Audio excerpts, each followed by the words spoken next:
Bonjour à toutes et à tous, je suis ravie de vous retrouver aujourd'hui pour un nouvel épisode de votre podcast Apprendre à être soi. On attaque aujourd'hui le dernier pilier de vie et je vais donc vous parler des super réserves. C'est parti!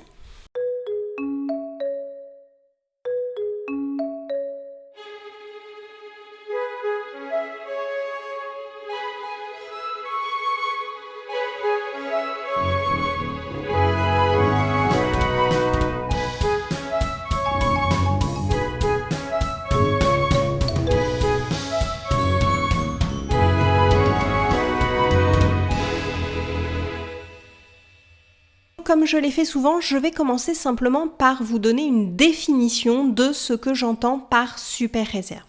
Alors, une super réserve, c'est une quantité de quelque chose que l'on conserve pour pouvoir l'utiliser au moment opportun. Ça, voilà, c'est, je dirais, la définition d'une réserve ou ici d'une super réserve. L'autre définition que j'avais envie de vous donner, c'est que ce sont l'ensemble des ressources physiques et morales auxquels vous pouvez faire appel en cas de besoin. Et là, ça devient très très intéressant. La vie n'est pas un long fleuve tranquille pour la majorité d'entre nous et on peut avoir des coups durs, on peut avoir des choses qui n'étaient pas prévues. On peut se retrouver confronté à une situation qui va nous mettre en difficulté. Eh bien, les super réserves, elles sont là pour vous permettre de dépasser ces obstacles que la vie va mettre sur votre chemin. Donc, je voudrais vous rappeler quand même, petite parenthèse, que souvent, les choses qui nous sont difficiles, qui nous sont désagréables dans la vie, sont des moments où l'on peut apprendre énormément sur nous. Donc, n'hésitez pas, alors jamais à chaud, mais après, à venir voir quel enseignement, quel apprentissage vous pouvez tirer de cette situation difficile pour vous. Mais les réserves, vos super réserves, vont être là pour vous aider à les dépasser. Et aujourd'hui, je vais vous expliquer bien sûr comment trouver vos super réserves et surtout comment les remplir et après les garder pleines. Alors, la première chose, comme je viens de le dire, c'est de les identifier. Les super réserves sont des piliers de vie. Donc, elles vous sont personnelles. On est tous différents, je vous l'ai dit pour chacun des piliers de vie. L'ensemble de vos super réserves ne sont que les vôtres. C'est-à-dire, n'essayez pas de calquer les réserves de votre voisin, de votre chef ou de votre meilleur ami et n'essayez pas de coller vos super réserves à vos enfants. Elles sont différentes chez chaque personne et elles vont même pouvoir bouger dans le temps. Par exemple, souvent, les ados ont besoin de pas mal de sommeil. Ça fait partie de leur super réserve et je pense que la croissance y est beaucoup pour quelque chose. Dans la vingtaine, le sommeil est quelque chose qui peut devenir un peu moins une réserve. On peut s'en passer beaucoup plus facilement. Et les jeunes parents, finalement, arrivent à vivre avec beaucoup moins de sommeil. Et pourtant, il y a des périodes de la vie où si vous ne dormez pas assez, vous n'arriverez à rien et c'est mon cas. Donc, vraiment, allez identifier vos super réserves du moment.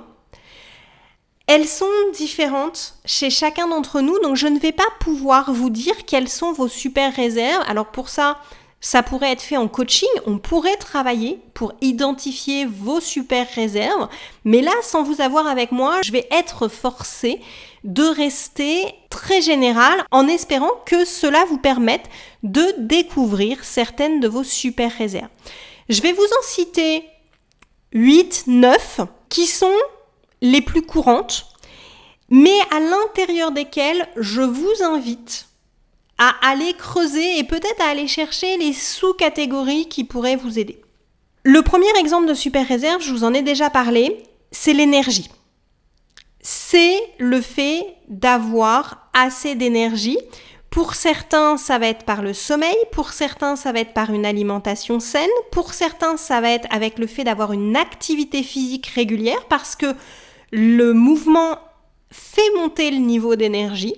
Une autre super réserve dont beaucoup de gens dans notre société, si vous m'écoutez d'un pays occidental, il y a des chances pour que le temps soit aussi une super réserve. On a tous tendance à courir après le temps et c'est quelque chose auquel je fais extrêmement attention et j'essaye, je vous l'ai mis dans la vidéo de dimanche dernier, de ralentir, d'aller voir le temps autrement, de prendre plus le temps de faire les choses plutôt que de courir après le temps. Une autre super réserve, c'est les relations, qu'elles soient amicales, qu'elles soient amoureuses, qu'elles soient simplement le fait de voir du monde. Ça peut être une super réserve. C'est le cas particulièrement chez les extravertis. Si vous ne l'avez pas écouté, j'ai fait un podcast sur ce que j'entends par introverti et extraverti et je vous ai expliqué à ce moment-là que les extravertis récupéraient de l'énergie quand ils voyaient du monde, alors que les introvertis, eux, ont besoin de solitude. C'est une des caractéristiques par lesquelles on peut savoir si on est plutôt introverti ou plutôt extraverti, sachant qu'on n'est pas totalement l'un ou totalement l'autre, que c'est un spectre sur lequel on va pouvoir se placer et que des fois, suivant les différents domaines de vie et les moments de notre vie, on sera plus ou moins introverti, plus ou moins extraverti. L'argent est une autre super réserve, surtout dans le monde dans lequel on vit. Après, il y a des personnes qui peuvent vivre en n'ayant jamais de réserve d'argent. Moi, personnellement, étant passée il y a quelques années par des grosses difficultés financières, si maintenant j'ai pas un minimum d'argent de côté, je ne me sens pas bien, je ne me sens pas en sécurité. Donc, à vous de savoir où vous vous situez par rapport à ce type de super réserve. Une autre super réserve, c'est ce que j'ai appelé l'espace. L'espace, il y a beaucoup de gens qui se sont rendus compte que c'était une réserve importante quand on s'est retrouvés confinés à la maison, avec les enfants et le conjoint en permanence. Et là, il y a des personnes qui se sont rendues compte qu'ils avaient une réserve qui était l'espace. Avoir un peu de temps seul, avoir un espace qui est rien qu'à eux, où ils peuvent faire ce qu'ils veulent. Et ça a été pour certains compliqué de ne pas avoir cette super réserve pendant les périodes de confinement. Pour certains, les opportunités seront une super réserve. Ils ont toujours besoin d'avoir un plan B, un plan C, un plan D, de façon à se dire que s'il y a un truc qui tourne mal, c'est pas grave. Ils ont une autre opportunité, ils ont une autre possibilité de faire les choses. Une autre super réserve, c'est l'information. Certaines personnes ont besoin d'avoir en continu accès à de l'information. Personnellement, c'est pas mon cas, mais je sais que j'ai des amis chez qui c'est extrêmement important. Une autre super réserve qui là est beaucoup plus courante, surtout pour des personnes qui écoutent un podcast comme le mien, c'est la confiance en soi et je rajouterai l'estime de soi qui sont deux choses différentes. Je pense qu'à un moment ou un autre, je vous ferai un podcast sur la confiance et l'estime de soi. Une fois que vous allez avoir identifié vos réserves, donc là peut-être qu'il y a déjà des choses que je viens de vous dire qui vous ont parlé tout de suite où vous vous êtes dit « Ah ouais !» Ça, moi, quand je l'ai pas, je suis pas bien, comme moi avec une petite réserve d'argent. Peut-être que vous faites partie des personnes qui disent toujours que elle manque de temps, et c'est surtout de savoir si quand vous manquez de temps, vous êtes complètement paniqué, c'est-à-dire que vous avez besoin d'avoir un petit peu de temps gardé au cas où. Ça, c'est un besoin d'une réserve. C'est pas le fait de courir après le temps qui va vous dire que si le temps est une super réserve pour vous.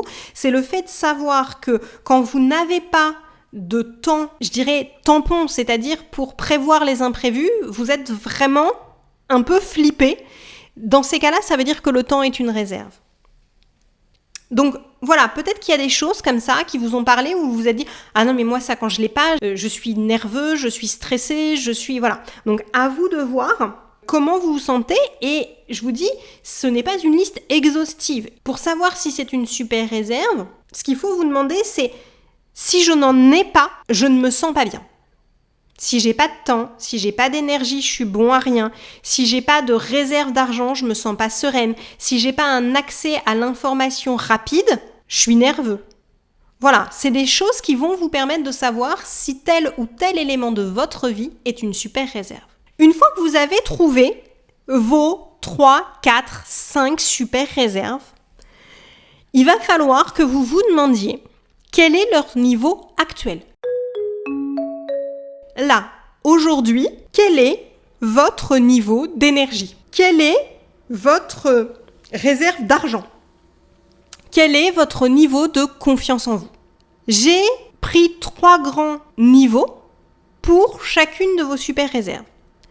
Soit vous êtes full, le réservoir est plein, votre super réserve est au taquet. S'il se passe quoi que ce soit, vous savez que vous pouvez compter dessus. Le deuxième niveau, c'est que vous êtes en maintien. Vous êtes juste au quotidien, c'est-à-dire que ça passe. Pour vivre votre vie actuellement, ça va. Mais s'il y avait un gros coup dur, en fait, vous n'avez pas de réserve.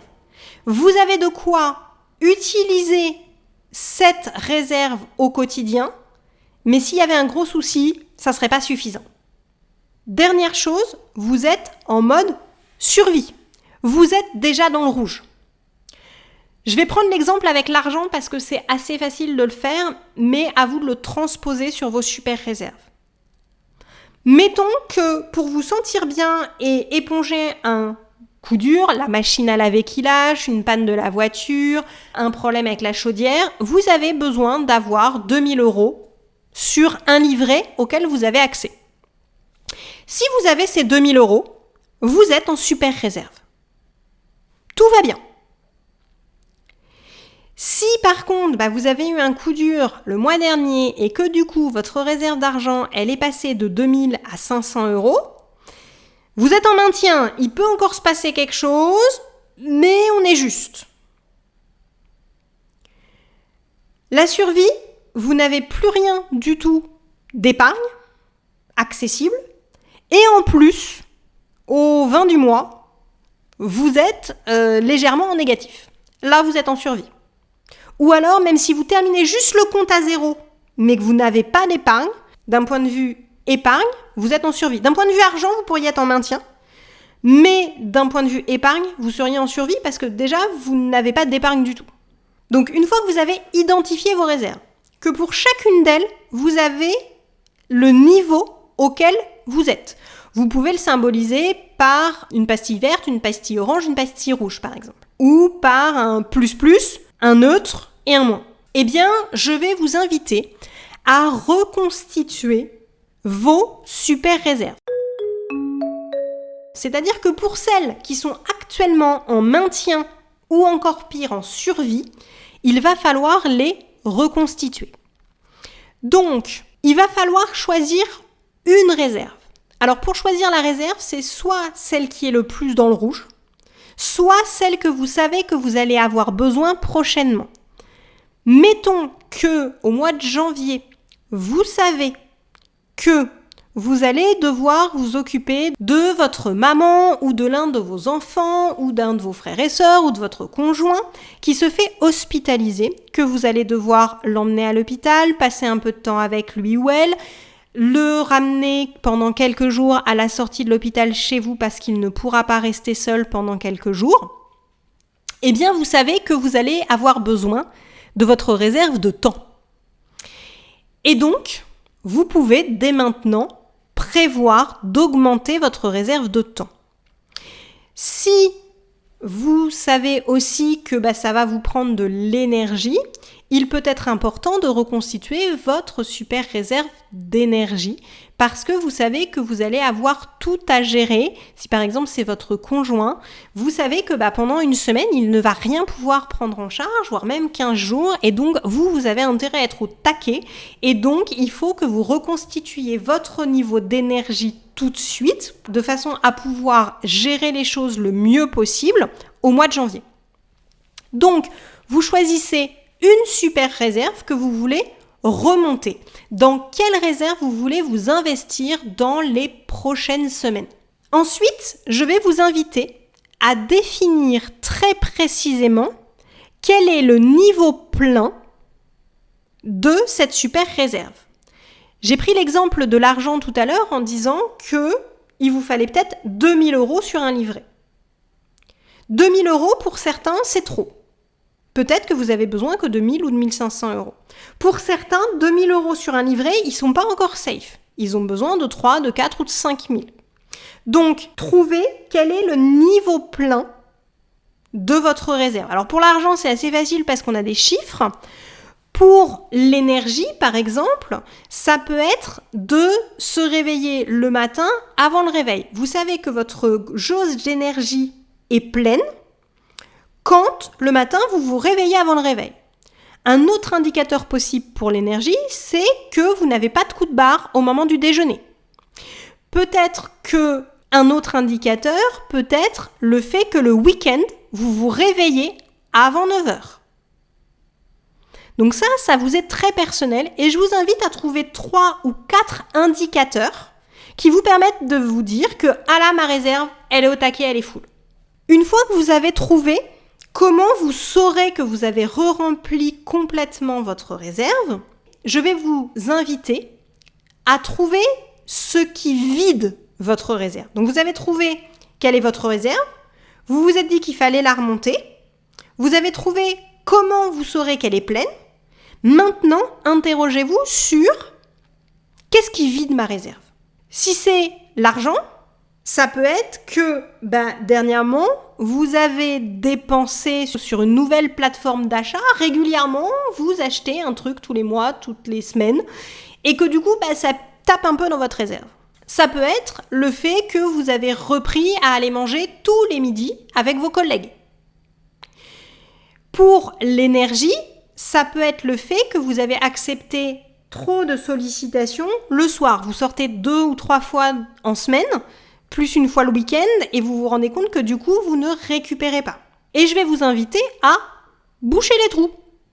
Donc, si ce sont des dépenses d'argent, à limiter, à voir ce que vous pouvez retirer comme dépenses pour les semaines à venir, le temps de remonter votre réserve à un niveau qui est acceptable pour vous. Pour l'énergie, ça peut être de se dire je sors une fois le week-end, une fois en semaine, mais pas plus. Pour le manque de confiance en soi, ça peut être aussi votre amie, à chaque fois que vous la voyez, elle vous critique. Et du coup, ça baisse votre confiance en vous. Donc, du coup, ça peut être de ne voir cette amie qu'une fois par semaine. Une fois que vous avez bouché les trous, je vais vous inviter à trouver des façons d'augmenter votre réserve. Alors, si je reprends pour la confiance en soi, ça peut être un exercice du type, pendant 2 mois, écrire 2 à 3 fiertés tous les jours dans un carnet. Ça peut être de lister toutes les choses que vous avez fait dans votre vie. Et du coup, les actions qui vont vous permettre de remplir votre réserve, par exemple, faire la sieste quand vous le pouvez pour le niveau d'énergie, ça peut être une solution. Ça peut être aussi de reprendre une activité physique plus régulière. Voilà, ça c'est des choses qui vont augmenter votre capital d'énergie. Et ces choses, quand vous les avez trouvées, que vous avez identifié ce qui vous permet de remplir votre réserve, vous les mettez régulièrement dans votre emploi du temps. Donc si je reprends depuis le début, vous identifiez quelles sont vos réserves personnelles. Vous trouvez leur niveau actuel. Vous en choisissez une que vous voulez reconstituer. Vous trouvez 3 à 4 indicateurs qui vous diront quand votre jauge est pleine. Vous trouvez ce qui pille, ce qui vide votre réserve et vous bouchez les trous. Et enfin, vous trouvez des activités que vous pouvez placer régulièrement qui vous permettent de remplir cette réserve. Une fois que vous avez fait ça, je vous invite à mettre en place un remplissage automatique. Quelque chose qui va remplir vos réserves tout le temps, de façon automatique, que ça rentre dans vos routines. Par exemple, le fait de noter 2 fiertés, ça a bien marché pour remplir votre réserve, pourquoi ne pas continuer tous les soirs sur votre table de chevet à avoir un petit carnet pour noter 2 fiertés de la journée. Ça va vous permettre de garder votre réserve de confiance en vous à un niveau élevé tout le temps. Pour l'énergie, si vous avez la chance 3 fois par semaine de pouvoir faire la sieste et que ça vous fait du bien, mettez-le dans vos routines. Et enfin, vérifiez régulièrement le niveau de vos réserves. Alors pas toutes les semaines, ça sert à rien. Mais tous les 6 mois, c'est intéressant de faire le point sur vos réserves. Sont-elles toujours les mêmes? Et quel est le niveau d'énergie de chacune de vos réserves? Et vous verrez que quand vous avez vos réserves pleines, que vous en êtes conscient, vous verrez que vous allez faire face aux difficultés de la vie de façon beaucoup plus sereine. Parce que en fait, vous saurez sur quoi vous appuyer, parce que vous connaîtrez vos super réserves et vous savez qu'elles sont pleines. Et en plus, vous savez que quand la difficulté sera passée, même si vous êtes en train de taper très sévèrement dans vos réserves, vous saurez comment faire pour les reconstituer. Et donc, vous savez que même si pendant une semaine, un mois, même un an, c'est très difficile, vous savez sur quoi vous appuyer et vous saurez comment faire pour les re-remplir. Voilà, j'espère que ce podcast vous aura aidé. C'est une notion dont on entend très peu parler, je trouve, alors que je pense qu'elle est extrêmement importante pour vivre sa vie sereinement. Et donc, j'espère que vous aurez appris quelque chose, que vous pourrez les mettre en place. Si vous avez des questions, n'hésitez pas à les poser en commentaire ou à venir en discuter avec moi sur les réseaux sociaux.